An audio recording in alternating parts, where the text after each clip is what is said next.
Trump, ISIS was destroyed. The cartels were on the run. China was weakened. Iran was isolated. Our enemies actually feared us, and our people loved us. President Trump made us great, and I know that he will do it again.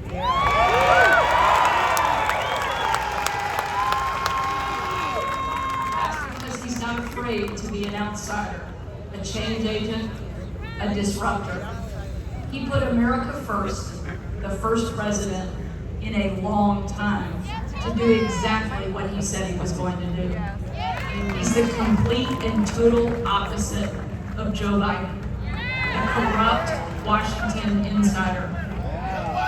I know that a lot of people may complain that President Trump was too loud, too disruptive, and sometimes even a little too direct. But to me, that's the very best thing about this president. He tells it like it is.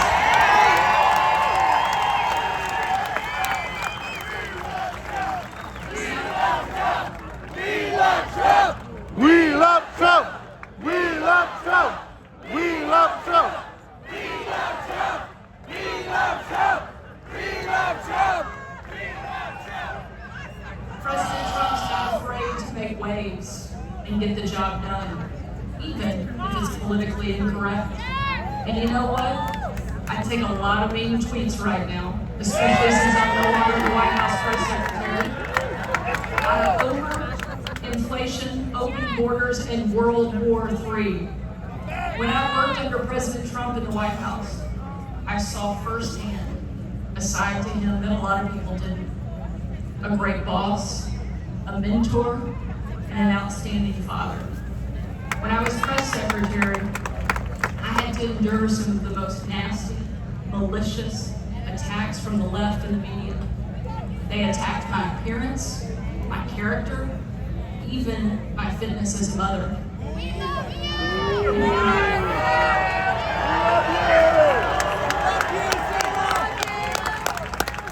But I will never forget the time that President Trump pulled me aside, looked me straight in the eye, and said, "Sarah, you're tough, you're beautiful, and you're good at your job. That's why they attacked you."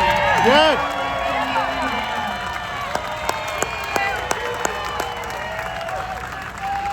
Then in true Trump fashion, he popped me on the shoulder. He said, "Okay, now get back to work."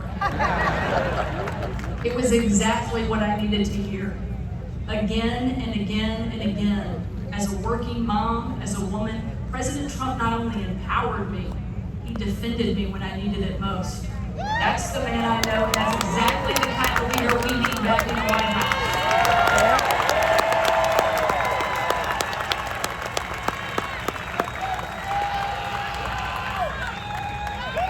During my 2.5 years serving under the president, I traveled on every single one of his foreign trips. We'll give him a minute. We'll stay here all night for President Trump. Yes!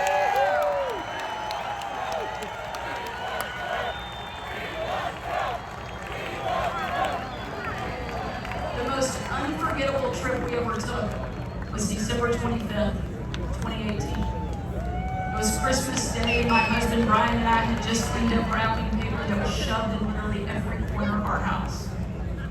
When I had to walk out on my own family's Christmas, I couldn't tell them the place that I was going because the place I was traveling to was so dangerous.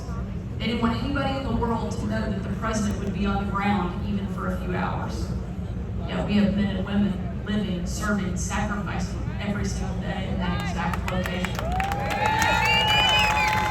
We boarded Air Force One in complete and total darkness. There were no lights on the plane, no lights on the runway. Our phones and computers shut down. We were going totally off the grid. And 12 hours later, in the pitch black of night, we landed in war-torn western Iraq.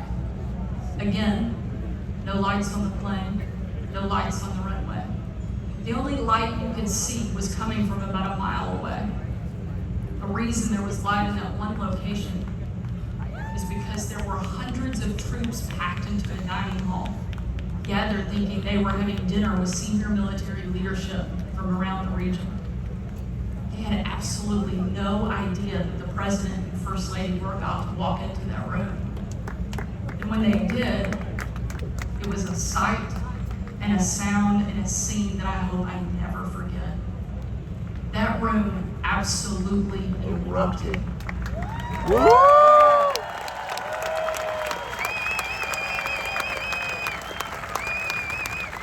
Men and women from every race, religion, region, and political party stood up and started chanting over and over and over again, USA, USA, USA. Yes!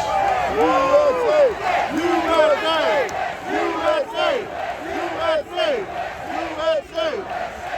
USA! USA! That was the kind of patriotism President Trump brought back to our country. And he's going to bring it back again. One of the young soldiers yelled from the back of the room, "Mr. President, I re-enlisted in the military because of you." And without missing a beat, the president said, "Son, I am here because of you." Yes. As the president made his way around the room, that same young soldier came up to me and said, "Sarah, you have a tough job." I told him what I do is nothing. You take bombs and bullets. That is a tough job. Then the soldier reached up and he pulled the Brave Rifles patch that he wore on his shoulder. He placed it into my hand.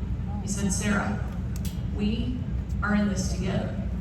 I couldn't say anything. I just reached up and I hugged him and thanked him for being the hero that he is that helps keep us free. Thank you.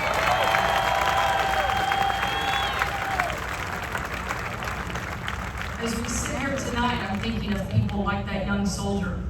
They fight every day to keep us free, and they deserve a leader at home who has their back like they have ours. But today, our country is under attack from the outside and from within. And let me be clear, Joe Biden is not up for the job. His party has gone completely crazy, and we need President Trump to step in and help bring our country back. Yes.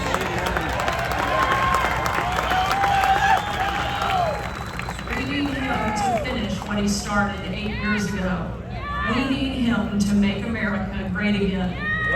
This is our movement, this is our moment, this is our time, and this is our president. Please help me welcome